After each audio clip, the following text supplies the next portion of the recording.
Relato extraído das primeiras páginas do arquivo de inverno de Red Lake, transcrito por mãos desconhecidas. O selo de cera no canto inferior está quebrado. O céu sobre velha Red Lake não muda. Cinza como cinzas velhas, preso entre nuvens pesadas e uma névoa que se arrasta pelas manhãs como se tivesse vontade própria. Não há canto de pássaros. Apenas o som do vento cortando pelas árvores retorcidas e o rangido da madeira nas cabanas antigas. As casas são baixas, feitas de pedra e telhado de palha escura. Fumaça sobe de chaminés cobertas de gelo, sinal de que há sopa fervendo ou velas tentando manter a noite afastada mesmo ao meio-dia. Os moradores andam com passos contidos, sempre olhando por cima do ombro, como se carregassem o medo nos ossos e não nas palavras. No centro da vila, uma pequena igreja de pedra está sempre aberta, nunca vazia. Padre Elric mantém-se em vigília, mesmo sem confissões. Ele diz que é o dever dele. Mas todos sabem que as velas que ele acende, uma por uma, não são apenas para guiar almas. São para manter algo fora. Crianças evitam brincar sob o luar.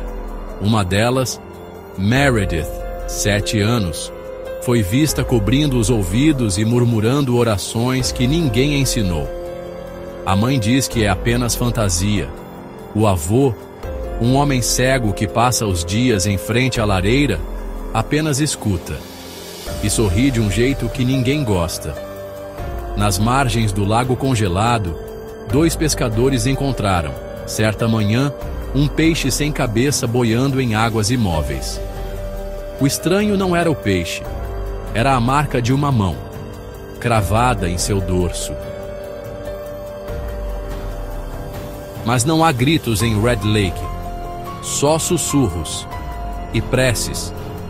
O que antes parecia uma vila esquecida pelo tempo, começa a mostrar sinais de algo mais fundo, algo que rasteja sob a pele da rotina e observa entre as frestas das janelas. E então, em uma madrugada particularmente fria, com a lua escondida atrás de brumas espessas, um som distante corta o silêncio. Um uivo, fraco, arrastado, quase humano. E é aí que surgem, pela primeira vez, as pegadas que vieram da névoa. Trecho do diário de Edric Hollow, caçador da Floresta Norte, datado de 12 de janeiro de 1764. O papel apresenta marcas de queimadura nas bordas. Tudo começou com pegadas, e não daquelas que a gente reconhece. Na manhã em que o frio parecia ter se enraizado até nas pedras da lareira, o chão da vila acordou marcado. A neve, recém-caída e ainda fofa, exibia trilhas que cruzavam os arredores das casas. Não trilhas de botas ou rodas de carroça, mas de algo pesado. Algo que caminhava com mais firmeza do que deveria. Os buracos eram fundos, quase do tamanho de uma gamela. 4 dedos longos e separados, como de um lobo, mas grandes demais. E mais fundo adiante, marcas de garras arrastadas. Não havia rastro de retorno. As pegadas vinham da floresta e paravam perto das janelas. Algumas galinhas apareceram mortas, empilhadas com um estranho cuidado, como se alguém ou alguma coisa quisesse que fossem encontradas. Nenhuma gota de sangue, apenas penas espalhadas, olhos arregalados e pescoços torcidos como se algo tivesse se divertido demais. Na casa dos Mornay, 3 cães de caça passaram a madrugada uivando para o vazio. De manhã estavam mudos, imóveis, olhando fixamente para o nada com olhos vazios, como se tivessem visto algo que a mente não conseguiu aceitar. Um deles nunca mais se levantou. O velho pescador Larim jurou que viu uma sombra atravessando o lago congelado sem deixar rachaduras no gelo. Uma silhueta alta, encurvada e com um brilho vermelho onde deviam estar os olhos. Riram dele, mas ninguém se ofereceu para ficar em sua cabana naquela noite. O mais inquietante, porém, não foi o que se viu, mas o que se ouviu. Pouco antes do sol nascer, entre o farfalhar da neblina e o estalar das árvores secas, veio o som. Um uivo, não alto, não claro, mas errado. Não era apenas de um lobo, era algo mais profundo, mais humano do que deveria. O caçador Edric Hollow, o mesmo que encontrou as primeiras pegadas, anotou em seu diário com letras trêmulas: ouvi algo, não posso chamar de lobo.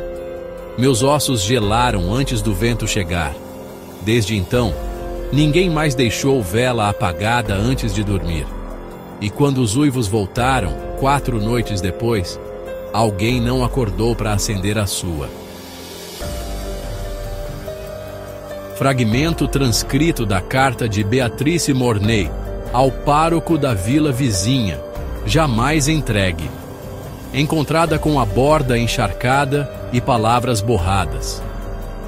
Quando o som da carroça se calou no meio do bosque, todos souberam que algo estava errado. Nathaniel, o carroceiro, era um homem de mãos firmes e passos decididos. Seu cavalo, um garanhão escuro chamado Ferro, jamais se assustava, nem com trovões humanos. Mas naquela manhã, encontraram o animal com o pescoço cortado, como papel molhado, os olhos arregalados e a língua pendendo feito um pedaço de couro retorcido. A carroça? Estilhaçada, rachada como se um tronco tivesse caído sobre ela, ou algo mais denso, mais violento, tivesse passado por ali. Nenhum rastro de Nathaniel, apenas sangue e silêncio. Isaac, um dos lenhadores que ajudou a puxar os restos da carroça de volta à vila, tremia tanto que mal conseguia segurar o machado. Disse que, ao olhar entre os pinheiros, viu 2 olhos vermelhos, grandes, distantes, mas fixos. Não piscavam e pareciam sorrir. Foi tudo o que ele conseguiu dizer antes de se benzer e se trancar por 2 dias na capela. Enquanto isso, a casa de uma viúva adoentada no limite da vila virou palco de sussurros. Dona Mira, há semanas acamada por causa da febre do pântano, começou a murmurar coisas que ninguém ousava repetir em voz alta. Eles falam comigo quando a vela apaga. Eles sabem o nome de todos nós. Um deles usa a pele de gente para se esconder. Os padres começaram a organizar orações noturnas. As crianças passaram a dormir aos pés das camas dos pais. E velas, muitas velas, ardiam até virarem poças de cera junto aos crucifixos. E, no entanto, a vila ainda cochichava que tudo não passava de superstição, coisas da febre, gente assustada pela escuridão.